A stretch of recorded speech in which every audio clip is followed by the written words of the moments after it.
One is the loneliest number that you ever do. Two can be as lonely as one. Hello, and welcome to the next episode of Matt and Todd Go to the Movies, the podcast where Matt and Todd watch a movie from the Netflix top 10 list, and then we discuss it, talk about it. Sometimes we discuss interesting facts about the movie, and sometimes we discuss our listeners. Who knows what's going to happen today? I am Todd Doman. And I'm Matt Malloy, and welcome to another episode of our exciting podcast. At least it's exciting to us. And that's, I guess, the most important. Maybe. Well, anyway, excuse me. Got a little throat clearing action that I should have done before we started. Frog in your throat. Yes, a frog in the throat. Well, oh, I shouldn't have said anything. No, I got a cough. Contagious through the internet. Yeah. So today we're going to be talking about a movie called The Next 3 Days. This is an older movie, 11 years old at this point, 2010. And it has plenty of 2010 famous people in it. Yes. The two sort of main characters, well, the main character is Russell Crowe. And then another important character is his wife, played by Elizabeth Banks. So you got those guys. Those are your principals. And then you've got a few other people sort of sprinkled through the movie who were more or less famous in 2010, and some still are famous today. You've got Olivia Wilde, who's in this a little bit. You've got someone that my aunts went to high school with. Daniel Stern is in this. Your aunts went to high school with Daniel That's right. Stern? Wow. Bethesda Chevy Chase. Wow. And that's pretty cool. Yeah. Also in this are Brian Dennehy, who's sort of like pretty old in this, and I don't know. In 2010, he was more famous than he is today. And well, he's dead now. Yeah, so well, he's got that strike against him. Yeah, the late great Brian Yes. Dennehy, as I like to refer to him. And the list continues to go on with Liam Neeson is in this movie for approximately 2 minutes. Yeah, which is crazy to me because like it's not. I mean, this is like 2010 is like kind of. I mean, he's been famous for years, but kind of like the height of his Taken movies and stuff like that. Like he's riding the action wave, and he's used for 2 minutes in this movie. It's crazy to me. And the last famous person whose name I don't know how to pronounce. It's spelled RZA. The RZA. The RZA. Thank you. The RZA is in this. Yes. He Good old Wu-Tang Clan representing. Yes, he plays a street gangster person. Wu-Tang Clan ain't nothing to F with. True. That's a song from them. And I think that's it. It's a lot of people who are more or less famous who are in this. True. Did I miss anyone who stood out to you, Todd? Just nothing like crazy. Just I recognized a couple people from just smaller TV roles, but nothing so crazy that I was like, man, I need to bring that up. It's funny how many of these side characters have been in Law and Order Special Victims Unit, which is probably where I recognize a lot of them. Interesting. From.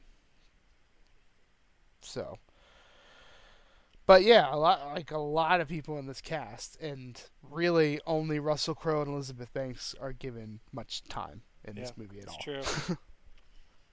And whoever plays the kid, he's in it a fair amount. Oh yeah, that's true. You know, he's not even top billed in IMDb. It goes Russell Crowe, Elizabeth Banks, and then Liam Neeson. Hmm. I can't even What find the is the kid's kid. name? I've forgotten it. Luke, Is it maybe. Luke? Yeah, we've got. When I'm looking through, I got some. I got two twins that are the 3-year-old Oh, version of okay. Luke, Yeah, it is Luke then. and then I'm looking. Oh, here he is. Ty Simpkins is Good his old name. Ty. Yeah. Hmm. Well, there you have it for the layout of the cast, and then the movie itself is really well.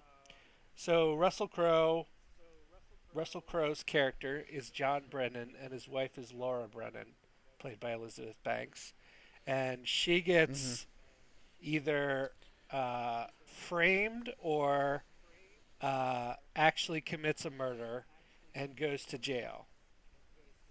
And so the first part of this movie, I would say the first 60%, she's in jail, and it's Mhm. kind of about how John Brennan, her husband, is trying to deal with it and trying to find a way that she can be released from jail. Like he's focused on appeals and all this stuff. All that falls through, and then he starts to plan of how he's going to break her out of jail. Um, Yes. which uh, that's when Liam Neeson comes into the movie as someone who's apparently escaped from jail several times and gives him 7 to be yes exact. and gives him a lot of useful knowledge about how to break out of jail or how to break someone out of jail, which is used throughout the film.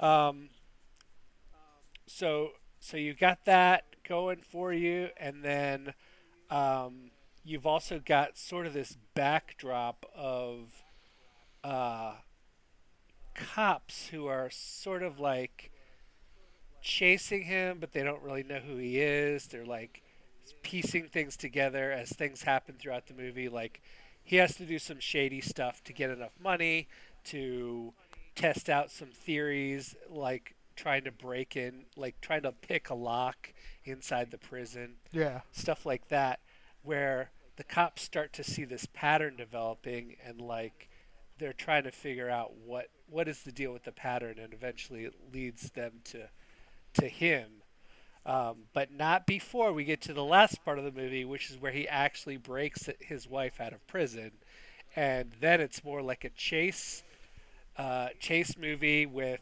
the cops bearing down on the trail and then barely evading capture Mhm. many times, um, and uh, and that's the movie. It's sort of like three acts there. There's the I want my wife out of prison.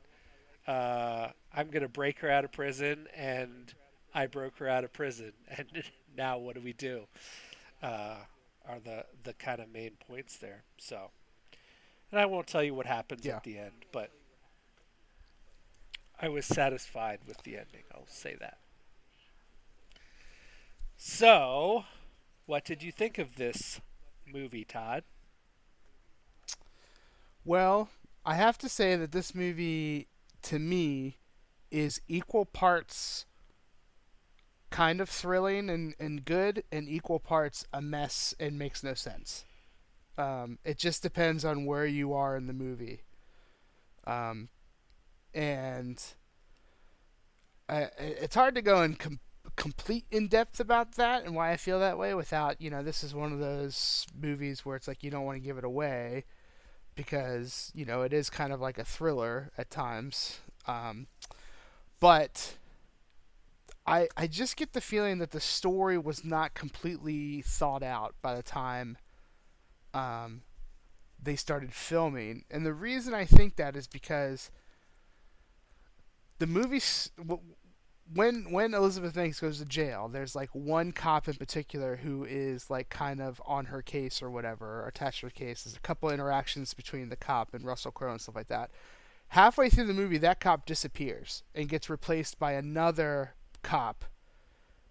And I thought, like, I was starting to think like they just forgot about this other character, and they introduced a new cop who's kind of thinking about Russell Crowe and is like, you know, uh, could he be planning something or whatever? And then in the last act, they reintroduce the original cop, and it just was really confusing. And then by the end, all the cops are working together, and I just was like, it just didn't feel like they knew which character they wanted to put into the role of not adversary, but like counterpart to Russell Crowe. Um, I was incredibly frustrated with how they used Liam Neeson. Not as in like I thought he did a bad job, but like you said, it's 2 minutes of Liam Neeson explaining how you can escape from jail, kind of how he did it himself, and then why he turned himself back in because he didn't want to live like looking over his shoulder the rest of his life, so he turned himself in. And then from that 2 minute meeting and YouTube tutorials, Russell Crowe kind of becomes almost a master escape artist when there's no reason why he should be good at any of those things. Like, he's a professor at a community college. He teaches literature, I believe. And I mean, I guess A for effort in showing us him watching YouTube videos, like with these various things involved. But it was hard for me to buy. Really hard for me to buy. As he's like, you know, because you just follow him as he's planning this thing, like this master plan and all the steps. And most of the time I was just thinking to myself, how, like, it just is becoming a little unbelievable that this can happen. And it would be different if the story was almost like an everyman kind of thing, where, like, you know, the everyman gets into this position and he's in this position, but he's failing a lot and he's not good at it, which Russell Crowe does fail a good amount as what he's trying to do, but he still crafts this like master plan that even when you think it's not going to his kind of when you think, you know, his plans are falling apart, you know, at times they turn out that that's what he planned for or whatever. And I just was like, this is too far for me. Like, I can't follow I can't follow Russell Crowe down this rabbit hole. Like, I can't connect the dots here. But all that being said, I thought Russell Crowe did really well on the job as far as acting wise. I thought Elizabeth Banks was good too. I thought everyone in this movie was, you know, I didn't really think there was bad performances except for maybe like one or two of the cops who were just like really over the top. I felt like the what started as the main cop who's on the case, I thought he was all over the place, like as far as like just didn't seem like a believable cop to me at times. He just seemed mad all the time, and I was like, it just didn't fit. Then he's gone, and then he gets replaced by another cop who is just for no good reason wildly suspecting Russell Crowe. And then the original cop's back, and it was a mess. So I think the story was a mess to me. I was okay with the ending, but I thought the actual last shots of the movie were kind of laughable to me, and I can't really go into why they were, but I will share with Matt when we're done recording, just in case. And if anyone wants to approach me and ask me why, I will let them know. So yeah, I mean, I think you got some good performances here wrapped up in a mess of a story, but some thrilling parts where you're like, okay, you know, this is I didn't find myself bored at all during the movie, and I didn't find myself so frustrated that I wanted to turn it off. I just was like, some of this stuff I can't connect the dots here. I don't really believe what's going on. But that doesn't make it a bad movie. It just makes it not the best. So I think that's where I'm gonna leave it All right. and turn it over to you, Matt. Yes. Well, I think I agree with your sentiments about the story. I think the story was a bit muddled and pretty messy as Yeah. far as that goes. But also, I agree that the acting was good. People that they had playing the roles did a good job trying to bring this story to life. Um, Yeah. and so this movie is based on a French movie called Pour Elle, which means Yes. for Elle. Um, and and then I guess for her. Um, and then the screenplay for the English version was written by Paul Haggis, who also directed the movie. So I Yes. feel like we have to blame Paul Haggis for a lot of the faults of this movie and some of the weird choices that he made. True. Um, I hope you're listening, Paul, yeah, and take notes for your next yeah. movie. I did like Million Dollar Baby though, so you got that going Yes. for you. Yeah. Yeah, that's true. Um, so that all that to say, I think it was a fine sort of uh, thriller slash plot. I don't know what's the right word. Like scheme. There's a Yeah. scheme I being mean, hatched throughout the movie, and then there's a chase. yeah. I mean, it kind of at times it becomes a heist movie because he is trying to technically steal Yes, something. it happens to be his wife. It just happens to be an incarcerated Right. person. Yeah, So, I'd go along with that.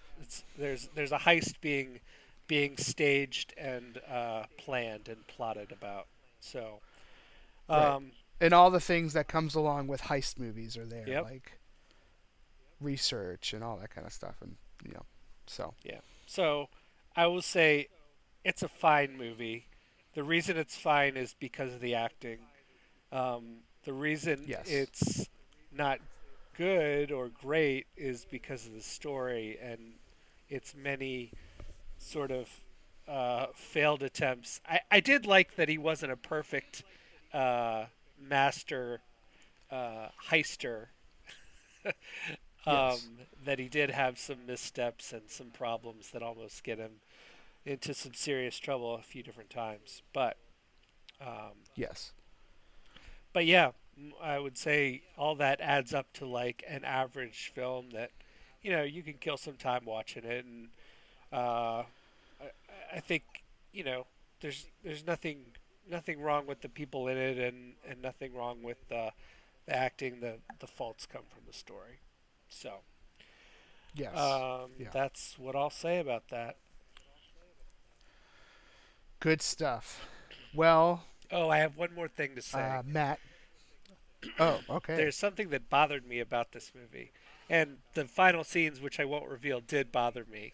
I agree with you on how Yeah, ridiculous they were. it was so dumb. It was such a stupid note to leave off. I was so Yes. frustrated.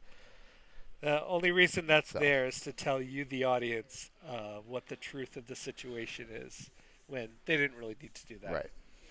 So, No. but the other thing that bothered me was there's this jar of quarters that comes into play in the movie, and Mm-hmm. uh, you're led to believe throughout the movie that there's some significance to the quarters, and they came from this very specific place, and they can't be spent because they're so important. And one of the cops gets Mm-hmm. his hands on the quarters, one of the quarters, and Yeah. he's playing with it. And there's like this scene where it's like, bam, down on the desk, and you see on the back of the coin it says Canada, and you're like, Yeah. oh, that's gonna play into this. No, never brought up again, never referenced. Not at all.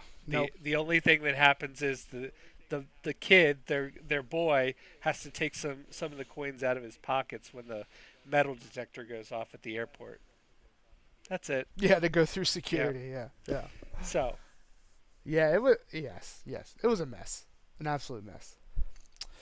Um, well, Matt, how many broken keys would you give this movie? yes. 0 to 5.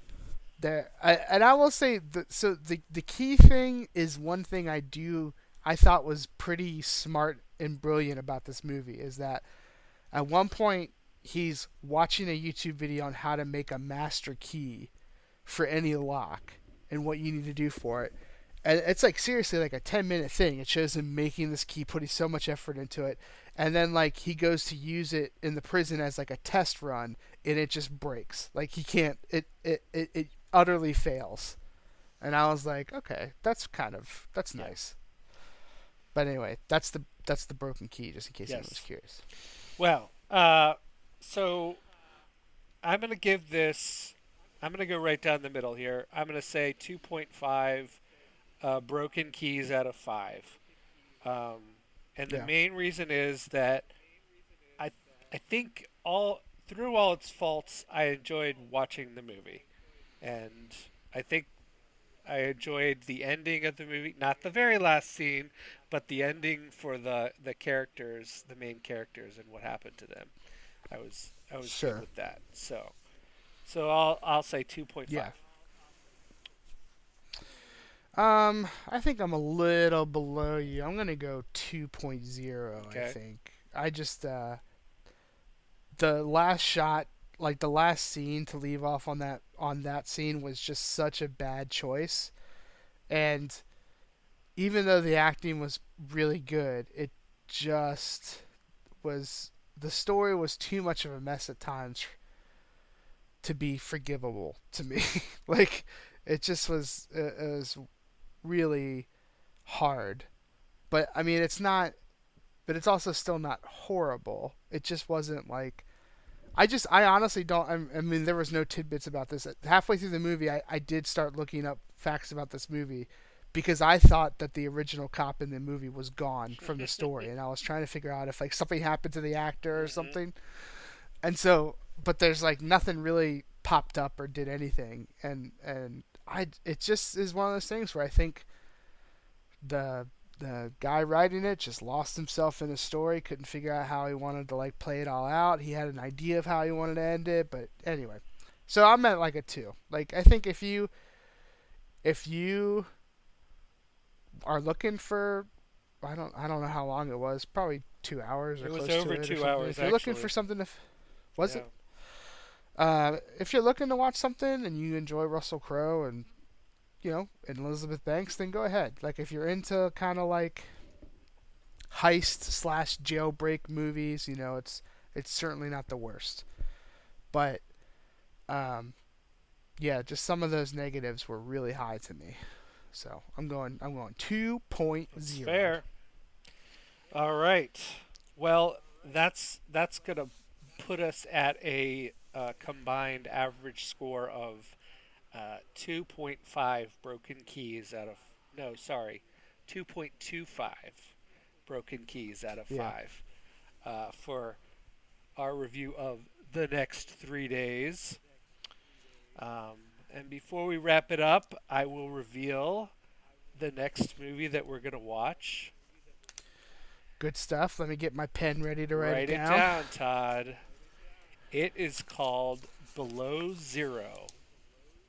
It's a Netflix Hmm. film and it just came out. All right.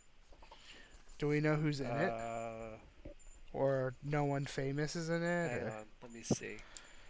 give give me the Netflix The tagline. Netflix tagline is oh shoot, gotta go back.